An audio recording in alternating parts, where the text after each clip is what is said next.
আর 52.5 তোলা রূপার দাম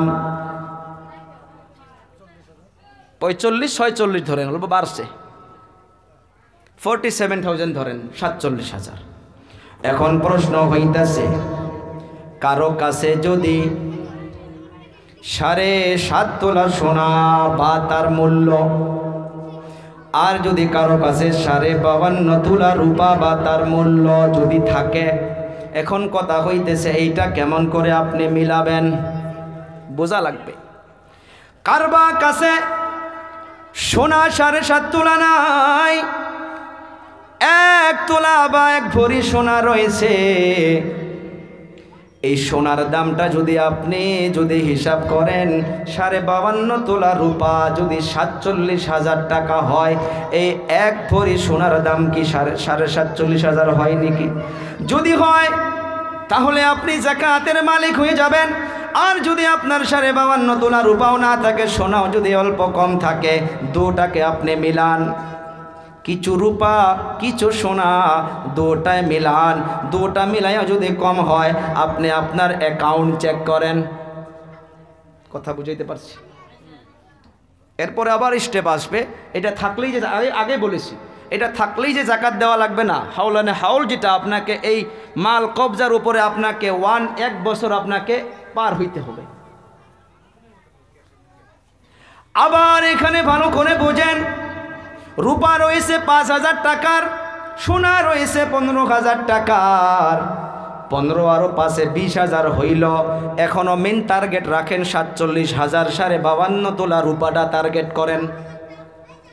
15,000 আরো 5,000 20,000 হইয়া গেল, এখনো হয় নাই। এখন আপনার ফোনপে চেক করে দেখতেছেন, আপনার ব্যাংক ব্যালেন্সে ফোনপের মাধ্যমে আরো 20,000 বা 15,000 ধরলাম, 15,000 আছে, 20 আরো 15 35,000। এখনো আপনি মালিক হন নাই, কিন্তু আপনার বাড়ির মাধ্যমে সুকেশের মাধ্যমে আবার আপনি ওখানে 20,000 রেখেছিলেন। এখন এই যে আপনি 47 পার হইয়া গেলেন, আপনি এখন যাকাতের মালিক হইলেন, কিন্তু এইটা আপনি কোন তারিখে হয়েছেন, এই তারিখটা আপনাকে জেনে রাখা লাগবে। এই তারিখ হওয়ার পর 1 বছর এই মালিকে নিসাব হইয়া আপনার কুদরতে, আপনার পাওয়ারে, এই ক্ষমতাখিনি টাকার মালিকখিনি যদি হইয়া থাকেন, আপনাকে তারপর এই মালের উপরে হিসাব করে করে যাকাতকে আদায় করতে হবে। ও ভাইরা বন্ধুরা, এখন এখানে আর একটা প্রশ্ন হইতাছে, হুজুর আমি তো অন্যকে টাকা ধারে দিয়েছি, সেটা কি হবে? আপনি তো ধারে দিয়েছেন, সেটারও মিলকিয়াত আপনি, কিন্তু যে ধারে নিয়েছেন সে কিন্তু মালিক হন নাই, সে তো কর্জায় আছেন। এখন আর একটা এখানে কথা, মা বোনগুলো আছে, যতগুলো স্বামী রয়েছেন, ওই মা বোনগুলোর সোনা চান্দির যাকাত কিন্তু আপনার দায়িত্ব নয়, এগুলো হইতেছে নিজের স্ত্রীর। অর্থাৎ যে মা বোনগুলোর কাছে সোনা চান্দি রয়েছে, এর যাকাতগুলো হিসাব করে মা বোনদেরকে আদায় করতে হবে। হ্যাঁ, কোনো স্বামী যদি এর দায়িত্বটা নিজেই নিয়ে নেয়, সেটা কথা আলাদা, তাহলে স্বামীর উপরে দায়িত্ব এসে যাইতে পারে। যদি স্বামী মেনে নেয়, স্বামী যদি মেনে নেয় যে ঠিক আছে, কারণ স্বামী তো বেশিরভাগ মেনেই নেয়, কিন্তু শরীয়ত বলতেছে যে মা বোনদের কাছে যে সোনা চাঁদি রয়েছে, এর যাকাতের দায়িত্ব হইতেছে মা বোনদের কাছে। আর দুনিয়ার মাধ্যমে আর একটা গলদ হইয়া যাইতেছে, নাবালক বাচ্চাকে যদি ওই সোনা চান্দির মালিক বানায়া দেয়, তার উপরে তো যাকাত ফরজ হয় না। অনেকগুলো মানুষ হিসাব করে করে যখন যাকাত দেওয়ার সময় হইয়া যায়, তখন তারা ওই ছোট বাচ্চার জন্য দায়িত্বতে দিয়া দেয়, যখন আবার সময়টা পার হইয়া যায় আবার ফিরে নেয়। নাউজুবিল্লাহ বলি। আছে, মুফতিয়ানে কেরামদেরকে জিজ্ঞাসা করেন, এগুলো অনেক চলতেছে আসামে। খবরদার ও বাবারা, বন্ধুরা, এই দুনিয়ার মাধ্যমে আমি আপনি ভালো করে তালাশ করে দেখি, সুন্দর করে আমি আপনি হিসাব করতে হবে। এখন কথা কইতেছে, আপনি 2 লক্ষ টাকার মালিক হইয়া আছেন, 2 লক্ষ টাকা আপনার ব্যাংক ব্যালেন্সে কিছু, বাড়িতে কিছু, আপনার সোনা চাঁদি কিছু, সবগুলো হিসাব করে আপনি 2 লক্ষ টাকার মালিক হইলেন। এইটা আপনি জমার খাতায় রেখেন 2 লক্ষ টাকা। এখন আপনি আপনার ধারের মাধ্যমে চলে যান, আপনি যে দোকানে মালিকের দোকানে যে বাকি খান, ওই গালা দোকানে আপনি খবর নেন আপনার 10,000 টাকা কর্জা আছে, এই 2 লাখ টাকার থেকে আপনি 10,000 টাকা মাইনাস করেন। আবার আপনার বাচ্চার স্কুল ফিস বাকি রয়েছে, ওই স্কুল ফিসটাও 2 লক্ষ টাকার থেকে মাইনাস করেন। আপনার লাইন বিল বাকি রয়েছে, এই লাইন বিলটা ওই 2 লক্ষ টাকার থেকে মাইনাস করেন। এমনভাবে আপনার যেগুলো কর্জা রয়েছে এই কর্জাগুলো আপনি মাইনাস করেন। মাইনাস করতে করতে যদি আপনার কাছে যদি 1.5 লক্ষ টাকা থাকে, আপনি ওই হিসাবে শতকরা হিসাবে আপনি হিসাব করে করে যাকাত আদায় করেন। শতকরা কত গো? মাশাআল্লাহ। কত? আপনারা দেখি ওখান থেকে কেউ বলেন তো 100 টাকায় কত টাকা দিতে হবে? মাশাআল্লাহ, অনেকেই জানে। 1000-এ কত হয়? কত? 250। 1000-এ 25 টাকা হয় না?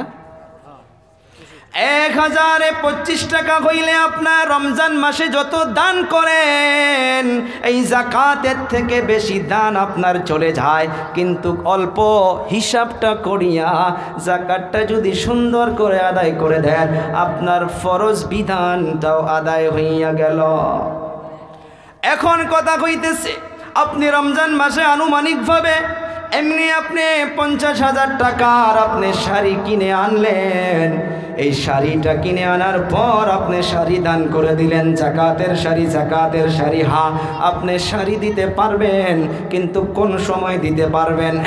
আপনার যাকাত যদি শতকরা 2.5 টাকা হিসাব করে করে আপনার যাকাত যদি 20,000 টাকা হয়, এই 20,000 টাকা থেকে আপনি যদি 5,000 টাকা মনে করেন, ও হুজুর আজকে বা জামিয়াতুস সলিহাত বানাত মাদ্রাসার মুতামিম সাহেব এসেছে, ও হুজুর আমার যাকাত 20,000 বাহির হয়েছে, মাদ্রাসায় 15,000 দিলাম, আর 5,000 টাকা আমি রাখি, এইটা আমি কাপড় কিনে আমি গরিবদেরকে তাকসিম করে দেব। এই নিয়মভাবে যদি করতে যান তাহলে আপনার খাড়ি কিনে দেওয়া দুরুস্ত হবে। হিসাব করবেন না এমনি আন্দাজায়। নারে তাকবীর, নারে তাকবীর। ও ভাইরা বন্ধুরা, আমি বলতেছিলাম এমনভাবে হিসাব করতে হবে। হিসাব করিয়া যদি আপনি যাকাতকে আদায় করেন, আপনি খারিও দিতে পারবেন, কিন্তু খবরদার নিজের বাবাকে যাকাত দিবেন না, নিজের মাকে যাকাত দিবেন না, নিজের ওরকম চাচাকে যাকাত দিবেন না, নিজের দাদাকে যাকাত দিবেন না। খবরদার, এগুলো যাকাত দিতে গেলে যত সওয়াব পাবেন তার থেকে বেশি বড় বড় গুনাহ হইয়া যাবে। কারণ আপনার আত্মীয় স্বজনকে, আপনার আপন মা বাবাকে, আপনার দাদা দাদিকে আপনি যাকাত দিয়া সহায় করার জন্য আল্লাহ বলেন হয়, আপনাকে আল্লাহ বলেছে তাদেরকে যাকাত ছাড়া নিজের পরিশ্রম করে করে তাদের হেল্প করো, তাদেরকে সহায় সহযোগিতা করো, তাদেরকে এমনি ডোনেট করো, তাদেরকে যাকাতের পয়সা দিয়েন না। আজকের তারিখে সারা পৃথিবী তালাশ করে করে দেখেছি, আপনি মুসাফির অবস্থায় আছেন, মুসাফির অবস্থাও যাকাত খাইতে পারবেন। একটা কথা যে মাইকে বললাম তারা শুনে যেন খারাপ না পায়, হ্যাঁ আছে মিসকিন হকিকত এখনো 2-1টা আছে, ফকিরও 2-1টা হকিকত আছে, কিন্তু বেশিরভাগ এমন হইয়া গিয়েছে তারা নিজেই যাকাত দিতে লাগে। কথা কয় না? তাদের ব্যাংক ব্যালেন্স অনেক হইয়া আছে, না রে বাবা না, তাদেরকে যাকাত দিবেন না। আপনি তাহকিক করেন, হ্যাঁ আপনি অনেক ধন দৌলতের মালিক, আপনার কাছে অনেক টাকা আছে, আপনি সফরে চলে গেলেন, বোম্বাই মার্কেটে ঘুরতে ঘুরতে আপনার ছোট ব্যাগটা কে যেন কেড়ে নিয়ে গেল, আপনার কাছে আর একটা টাকাও নাই, আপনি ভিখারির মতো হইয়া গেলেন। ওই সময় যদি আপনাকে কেউ যাকাত দেয়, এখন আপনি যদি অন্য রাস্তা না থাকে, ওই সময় আপনি যাকাতের পয়সা ওই বোম্বাইয়ের মাধ্যমে নিয়ে চলতে পারবেন। এরকম অনেকগুলো বিধান আছে ভাইজান। আমি এই ছোট্ট একটা মাথা দিয়ে আমি দেখেছি যে আজকের তারিখে, এই যে আগেই বললাম যে মাদ্রাসার থেকে যে আসাদেজা কিরামগুলো যায়, এইটাও তাহকিক করেন, খারাপ পাইন না, এইটাও তাহকিক করেন যে কোন মাদ্রাসা, কত বাচ্চা, কেমনভাবে চলতেছে, তালিম কেমন, তঞ্জিমে সার্চ করেন যে রেজাল্ট দেখি, জামিয়াতুস সলিহাত মাদ্রাসার রেজাল্ট দেখি, লিস্টে দেখবেন যে আউয়াল নাম্বার 5 জন, দোসরা নাম্বার 5 জন, তখন আপনার দিলটা খুশি হয়ে যাবে। গেল বছর আক্কালকোয়া থেকে আমার হুজুর আসছে, হজরত মাওলানা ইয়াহিয়া সাহেব, এখানে অনেক আমার সাথীগুলো আছে। কিছু কারণে আমরা এই মাদ্রাসায় প্রবেশ করেছিলাম। এখানে বোর্ডে দেখি রেজাল্ট লাগানো আছে, বোর্ডে দেখি রেজাল্ট চার্টগুলো মারা আছে। তো হাঁটতে হাঁটতে আমাকে বললো যে বেটা ও ক্যা है उधर কাগজ লাগা हुआ है। ও নিজে গেল, যে দেখতেছে যে ইয়ে কোন সা মাদ্রাসা है। অনেকগুলো আমাদের এই দিনিয়া মনসুরি আলহামদুলিল্লাহ ওটাও দেখলো। তারপর জামিয়াতুস সলিহাত, বলি ये कहाँ है, बोले यहाँ। देखता से अल्हम्दुलिल्लाह, अच्छा मतलब इसमें तालीम अच्छा होता है। ওনাকে কিন্তু আমরা তালিম দেখা, এখানে কোনো হুজুর ক্লাস দেখায়ও নাই, রিজাল্ট দেখে বলতেছে যে না ऐसा लग रहा है कि अल्हम्दुलिल्लाह तालीम सही होता है। আর এইটা ওয়াকি এখানের ওলামা কেরাম যিনারা আছে, আশপাশ যেগুলো ওলামা কেরাম আছে, আমি এনাদেরকে অনেকে জিজ্ঞাসা করেছি, আলহামদুলিল্লাহ মেহনত হইতেছে। সমস্ত মাদ্রাসায় মেহনত হয়, তার মাঝেও কিছুগুলো হয়তো আগা পিছা অল্প কমই থাকে, তারা মেহনত করে পুরা করার জন্য। এর মাধ্যমে সহায় সহযোগিতা আওয়ামের লাগবে। তো আমি শেষের দিকে আমার বড় ভাই এসে গিয়েছে, আমি এটা আপনাদেরকে টাচ করে যাইতে যাই। রমজান সম্মুখে এসে গেল। ভাই আমি যদি আমার এলাকার থেকে রমজানুল মোবারকে 80,000 টাকা যদি আমি ওই একটা মাসে, আগে 5,000ও আসতো না। আলহাজ আলাউদ্দিন সাহেব আমাদের এলাকায় আমার জেঠা হয়, যাও বছর রমজানে ফোন করছে, বাবা কোথায়, বলে জেঠা আমি তো আক্কালকোয়া আসি, আমি এখানে 7 দিন তারাবি পড়াই, তারপর আমি বাড়িতে যাই। বলে বাড়িতে আসার পর এখানে আসিও। গেলাম, হিসাব করছে 16,000 টাকা জাকাতের বাহির করছে। যে মানুষ আগে 1 টাকা জাকাত বুঝেই পায়নি, একলাই উনি 16,000 টাকা জাকাতের দিয়া দিছে। এই এলাকায় তালাশ করেন আপনারা, আছে এরকম 10টা মাদ্রাসা জাকাতের পয়সা দিয়ে চলে যাবে, 10টা মাদ্রাসা চলে যাবে পুরা বছর, কোনো অসুবিধা হবে না। আপনাদেরকে আমি দিল থেকে আবদার জানাইতেছি, এই জাকাতগুলো হিসাব করে সুন্দরভাবে যে তরিকায় মাদ্রাসার মাধ্যমে লাগানো যায় সে সিস্টেম করে এই বাচ্চাদের পিছনে আপনারা খরচ করার চেষ্টা করেন, আর ডোনেট করেন নিজের হাতের দ্বারা, মুখের দ্বারা, সঠিক পরামর্শের দ্বারা মাদারিসগুলোর মাধ্যমে সহায় সহযোগিতা করেন। বিশেষ করে আজ যে মাদ্রাসার প্রোগ্রামে আসি জামিয়াতুস সলিহাত, এখানেও নিশ্চয় ইনশাল্লাহ আপনাদের সহায় সহযোগিতায় আল্লাহ এতটুকু পর্যন্ত আগ বাড়াইছে। আমি যাওয়া বছরও বলেছিলাম, ওপেন মাইকে এই বছরও বলতেছি যে বোধহয় মিশকাত পর্যন্ত তালিম, আমি যাওয়া বছর বলে গিয়েছিলাম যে বিসমিল্লাহ করে দারুল হাদিস দৌরা হাদিস পর্যন্ত শুরু করে দেন, কারণ মিশকাতে অনেকগুলো বাচ্চা আছে, রমজানুল মোবারকের পরে তারা অন্য মাদ্রাসায় চলে যাবে। ইয়া এলাকাবাসী আপনারা সহায় সহযোগিতা করলে কিছুই না, কারণ কি একটা দারুল হাদিস খুলতে গেলে শেখুল হাদিস সাহেব লাগবে, তার ফ্যামিলি কোয়ার্টার লাগবে, তার খরচ মেনটেন করতে লাগবে, কিতাব আনতে লাগবে, অনেকগুলো খরচা আছে। আপনাদের এলাকায় যদি বুখারী মুসলিমের তালিম হয় আপনারা তো আরও ধন্য হয়ে গেলেন, আপনারা আরও সৌভাগ্যবান হয়ে গেলেন। তো ইনশাআল্লাহ আমরা কারা কারা চাই, কারা কারা নিয়ত করি যে এখানে দারুল হাদিস পর্যন্ত তালিম হোক, হাতটা উঁচু করে আল্লাহকে দেখাই তো, নারে তাকবীর। হে আল্লাহ, আপনি সমস্ত ভাই বন্ধুদের বাবাদের হাতকে কবুল করো, সবাই জোরে বলি আমিন। তো জি যা হোক, কিছু সময় আমি সুন্দর করে বুঝাইতেও পারলাম না, যতটুকু আলোচনা করেছি এইটা জানলাম যে ইসলামের 5টা খুঁটির মাধ্যমে জাকাতটাও আছে, আর নামাজ যেমন ফরজ এইটাও ফরজ, কিন্তু কোন সময় যে তরিকা বাতাইলাম যে ওই তরিকা মতে আরও যদি বোঝার থাকে আপনাদের ওলামা কিরাম, আমি জাস্ট খালি আপনাদেরকে উৎসাহিত করে দিলাম। এখন আপনারা ওলামা কিরামদেরকে চা খিলে হোক বা বগলে হাত ধরে হোক, যেমন করে হোক আপনারা বুঝে নেন, বুঝে নিয়ে আপনারা অত একটা আসবে না। রমজান মাসে বেশি বেশি 2-4 হাজার টাকা জাকাত আসে, তার থেকে তো 5,000 টাকা দানই দেন আপনারা, জাকাতটা হিসাব করে দেন, ইনশাআল্লাহ আল্লাহ তাআলা অনেক বরকত দিবে, বদলা দিবে।